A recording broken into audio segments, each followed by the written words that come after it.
Hello guys and welcome back. In today's video I will show you how to turn on or turn off silent mode on iPhone 17. So guys, first you need to unlock your iPhone and there are two available options. So first you need to set up action button. So here action button to silent mode. So you have a lot of options here, but you need to set to the first option here, silent mode. Okay, after that you need to hold this top button over here.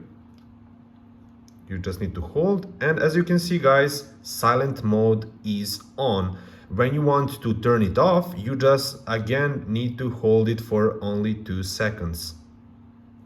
And boom guys, ring is on. Second option is to go to settings, scroll down a little bit, you need to find sounds and haptics, go to sound and haptics, and first option, silent mode, you just need to turn it on, or if you want to turn it off, just click on turn it off. And guys, basically that's it. Very easy, very simple. Thank you for watching and bye.